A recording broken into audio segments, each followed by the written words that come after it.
நான் கட்டாயமா இது பண்ணுவேன். அந்த நம்பரை கடைசியா கொடுக்குறேன். ஒரு அதிமுக்கியமான ஒரு விஷயத்துக்கு நம்ம வருவோம். டைம் இல்லைங்கிறதுனால எவ்வளவு சீக்கிரம் வர முடியும் வருவோம். திருப்பி பாசிவ் வாய்ஸ்க்கு வருவோம். வராம போக மாட்டோம். Word family. All right. இந்த வேர்ட் ஃபேமிலியை நான் வந்து இதுல போடுறேன். இது வேர்ட் ஃபேமிலி தான்.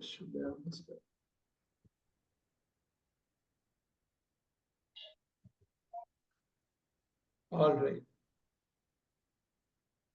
All right. Here you go. இதுவும் குயிக்கா சொல்லிடுறேன். நமக்கு இன்னொரு கான்செப்ட் இருக்கிறதுனால இது சொல்லிடுறேன்.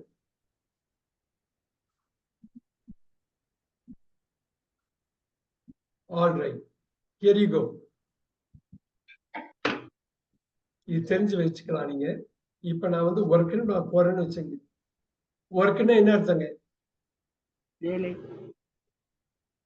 இன்னொரு வாட்டி சொல்லுங்க. ஒர்க்குன்னா என்ன? வேலை. வேலை. இப்ப நீங்க பாத்தீங்கன்னா வேலைன்னு ஒரே ஒரு அர்த்தம் இல்லை, ஏகப்பட்ட அர்த்தம் இருக்கு. அது வந்து எந்த இடத்துலயோ அதுல வந்து இது மட்டும் பாருங்க. இந்த 1 2 3 நான் போடுறேன். இந்த 1ல இருந்து 5 வரலும் உங்களுக்கு பழக்கப்பட்டதுதான். இந்த வேலைங்கிறது இங்கேயும் வரும். இந்த வேலைங்கிறது இங்கேயும் வரும். இது என்ன அப்படிங்கிறது பார்க்கலாம். ஒர்க். நம்ம ஃபர்ஸ்ட் ஆரம்பிச்சோம். ஒர்க்குக்கு மீனிங் என்னங்க?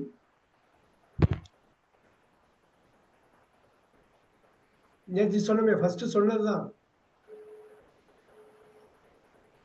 முன்னாடி சொன்னதான், முதல் கிளாஸ்லயே சொன்னமே.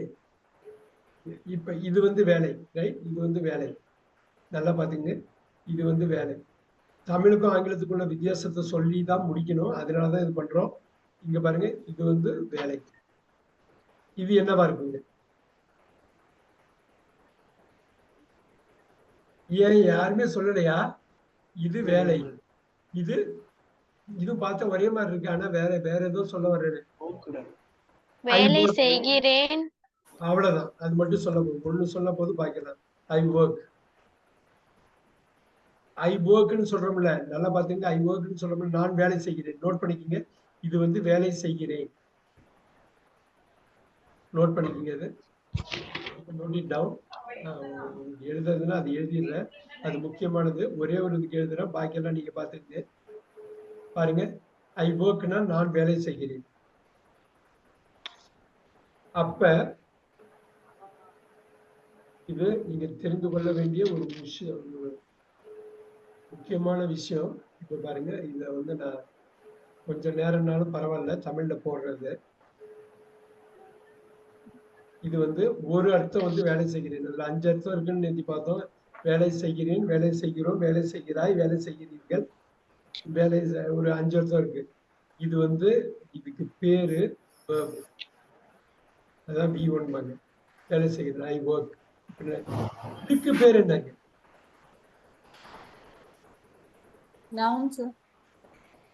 அதுக்கு தமிழ்ல சொல்லுங்க. இந்த ஒர்க்குக்கு இது வேலை செய்ய, இதுக்கு பேரு வேலை. வேலை சார். அவ்வளவு. வேலை. நோட் பண்ணிக்கங்க. இது பார்த்தா ஒரே மாதிரி இருக்கு. வேர்ட் ஃபேமிலின்னு நான் சொன்னது. இங்கிலீஷ்ல இந்த ஒர்க்குங்கிறதுக்கு வேலைன்னு ஒரு மீனிங், வேலை செய்கிறேன்னு ஒரு மீனிங். ஆனா தமிழ்ல வேலை செய்கிறேன்னு தனி வார்த்தையா இருக்கு, வேலைங்கிறது தனி வார்த்தையா இருக்கு. ஓகே. நம்பர் 2 பாத்துக்கலாமா? வேலை.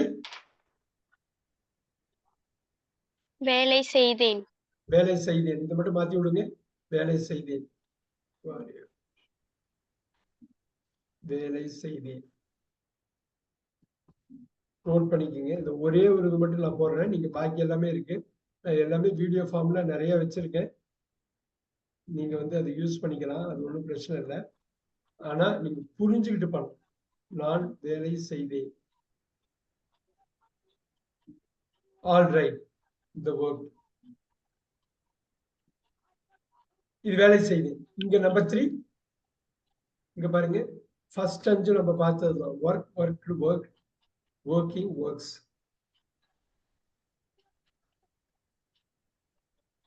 Working, works. நோட் பண்ணிக்கங்க. இது வேலை செய்கிறேன், வேலை செய்தேன், இதுக்கு என்ன அர்த்தங்க? நம்ம படிச்சிருக்கோம் B3. வேலை செய்து. வேலை செய்து போட்டுங்க. வேலை செய்து. இது வந்து என்னங்க? வேலை செய்து கொண்டு.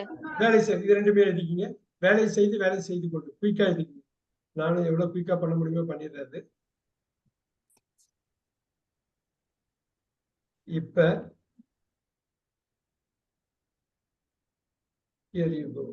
வேலை செய்து வேலை செய்து கொண்டு.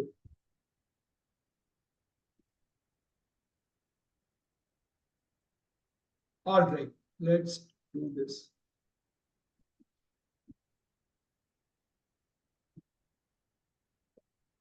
So இந்த ஒர்க்குக்கு வந்து வேலை செய்தேன்னு வருது. இந்த ஒர்க்குக்கு வந்து வேலை செய்துன்னு வருது. சோ இந்த ஒர்க்குக்கு இந்த ஒர்க்குக்கு அவ்வளவு பெரிய வித்தியாசம் இருக்கு தெரியுது. ஒரு எழுது 11 இடத்துல யூஸ் ஆகுது. ஒரு இது வந்து வெறும் ஒரே ஒரு இடத்துல யூஸ் ஆகுது. அதையும் நம்ம பார்த்தோம்.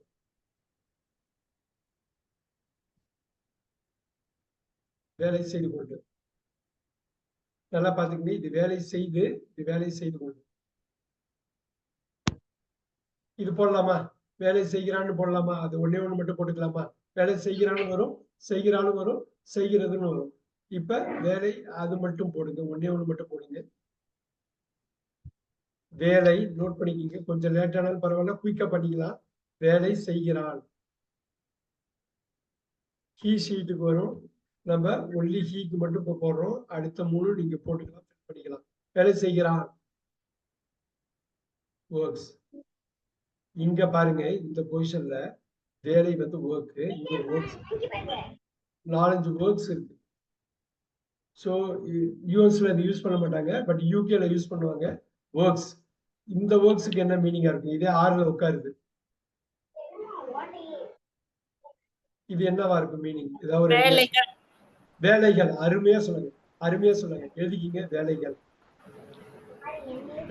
நான் சொல்ல வர்றது இதுதான். இந்த ஒரு முக்கியமான விஷயத்த சொல்றதுக்கு தான் இவ்வளவு கஷ்டப்பட்டு நம்ம வந்து இதை கம்பைல் பண்றோம். இங்க ஒரு விஷயம், இங்க ஒர்க்னு வர்றப்ப நல்லா பாருங்க. இங்க ஒர்க்ஸ்னு வர்றப்ப வேலை செய்கிறான்னு வேர்ப்ல வருது. நல்லா பாருங்க. நான் ஒரு வார்த்தை போடுறேன் இதுல. He works. அவன் வேலை செய்யறான். ஆனா இங்க he has works. அவனுக்கு நிறைய வேலை இருக்கு, நிறைய வேலைகள் இருக்கு. பாருங்க, இங்க he works. இது he worksக்கு என்ன அர்த்தங்க? he does work. உடைக்கலாமா? ஏன்னா அது verb அங்க இருக்கு. he has work, he has works. he has work. Wow. இடமே மாறிது பாருங்க. சோ இங்க வந்து நவுனா யூஸ் ஆகுது. இதே இங்க ஒர்க்ஸ் வந்து வேலை செய்கிறான், இங்க ஒர்க்ஸ் வந்து வேலைகள். இன்னும் பார்க்கலாமா இதுல? அப்படியே I have many works. அவ்வளவுதான். Super. I have many works. சூப்பரா சொன்னாங்க. ஒரு எக்ஸாம்பிள் அவங்க சொல்றது வந்து பிரமாதம். ஆனா யூஎஸ்ல வந்து அந்த ஒர்க்ஸ ஒர்க்குன்னே சொல்லுவாங்க. அப்படியே வச்சுக்கலாம் அந்த ஒர்க்குன்னு. இங்க ஒரு வார்த்தை இருக்கு, ஒர்க்கிங். வாவ், பார்த்தா இது மாதிரியே தெரியுது. ஒர்க்கிங். Okay, working. இது இந்த ஒர்க்கிங்க்கு என்ன மீனிங்கா இருக்கலாம்? வேலையில் இருக்கிறேன். எழுதிக்கலாம். கொஞ்சம் கஷ்டமானதுதான், எழுதிக்கலாம். நீங்க ஒரு வாட்டி அண்டர்ஸ்டாண்ட் பண்ணிட்டீங்கன்னா விட மாட்டீங்க.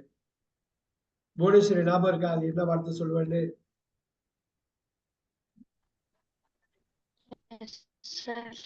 வேலை செய்தல். எழுதிக்கிங்க. அதனாலதான் இன்னைக்கு எழுதிட்டேன். எனக்கா இது எழுதிட்டீங்கன்னா மறக்க மாட்டீங்க. வேலை செய்தல் எழுதிக்கிங்க. ரொம்ப கவலை எல்லாம் பட வேண்டாம். வீடியோ எடுத்து நீங்க திருப்பி திருப்பி பார்த்தீங்கனாலே வந்துடும். என்ன சொல்ற? வேலை செய்தல். சோ வேலை ஒர்க்கிங் இஸ் குட் எழுதிக்கிங்க. Working is good. வேலை செய்தல்ங்கிறது நல்லது. நவுன்ல வருது பாருங்க. பொசிஷன் மாறுது பாருங்க. இங்கிலீஷ்ல இந்த பொசிஷன் தான் எல்லாமே. அதனாலதான் இங்கிலீஷ் கஷ்டமா இருக்கு. ஒரே வார்த்தை இங்க ஒர்க்கிங்க்கு வந்து வேலை செய்தல்னு வருது, இங்க வேலை செய்து கொண்டுன்னு வருது. இங்க பாருங்க நம்பர் 6, நம்பர் 7. இந்த நம்பர் 7 வந்து ஒர்க்கிங்னு வரும். இது என்னப்பா இப்பதான் 2 ஒர்க்கிங் சொல்றாரு, இன்னொன்னு சொல்றாரு. இப்ப பாருங்க, இந்த ஒர்க்கிங் வந்து இருக்கு இல்லையா, she is a working woman.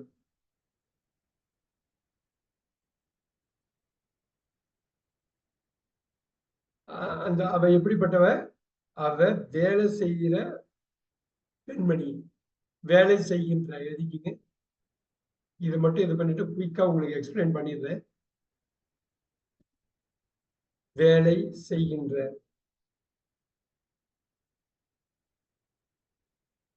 இதுன்னா இங்கிலீஷ் கஷ்டமா இருக்குமான்னு நினைக்கிறேன். இது கஷ்டம் கிடையாது. இவ்வளவுதான். இந்த கோரை நம்ம 6 மணி நேரத்துல சொல்ல பார்க்கிறோம். வேலை செய்கின்ற. ஆங்கிலத்துக்கும் தமிழுக்கும் உள்ள மிகப்பெரிய வேறுபாடு. வேலை செய்கின்றன்னு ஒரு மீனிங், வேலை செய்து கொண்டு. இங்க நல்லா பாத்துக்க இந்த ஸ்கிரீன்ல. வேலை செய்து கொண்டு, அப்புறம் வேலை செய்தல். வேலை செய்தல் நல்லது. பாருங்க, she is working. அவள் வேலை செய்து கொண்டு இருக்கிறாள்.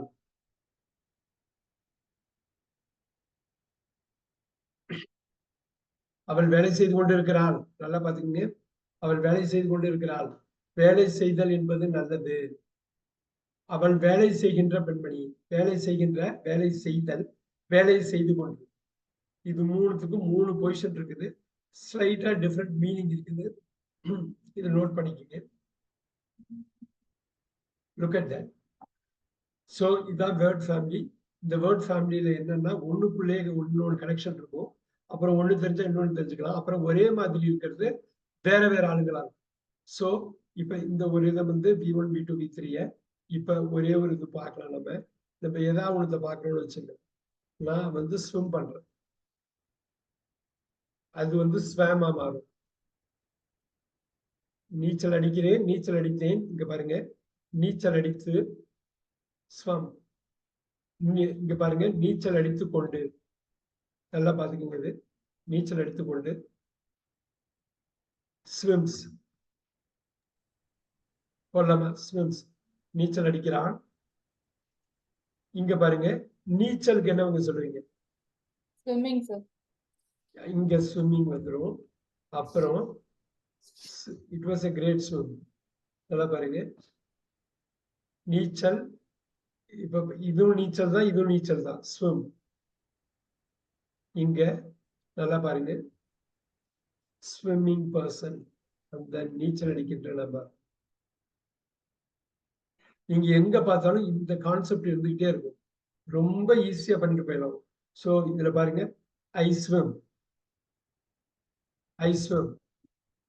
நான் ஸ்விம் பண்றேன். I swam. நான் நீச்சல் அடித்தேன். I have swum. நான் நீச்சல் அடித்து இருக்கிறேன். பாருங்க, நான் நீச்சல் அடிக்கிறேன், நான் நீச்சல் அடித்தேன், நான் நீச்சல் அடிக்கிறேன். ஒரே ஒரு எக்ஸாம்பிள் மட்டும் தான் கொடுக்குறேன். ஐ ஆம் ஸ்விம்மிங். நான் நீச்சல் அடித்துக் கொண்டிருக்கிறேன்.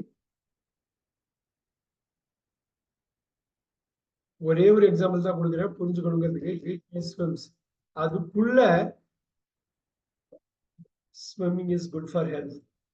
நல்லா பாருங்க, நீச்சல் அடித்தல் என்பது உடலுக்கு நல்லது. நிச்சயம் நல்லது. உடல் மனசு எல்லாத்துக்குமே நல்லது. அப்கோர்ஸ் உடம்புக்கு நல்லதுன்னா கட்டாயம் மனசுக்கு நல்லதுதான். நல்லா பாருங்க, that was a great swim.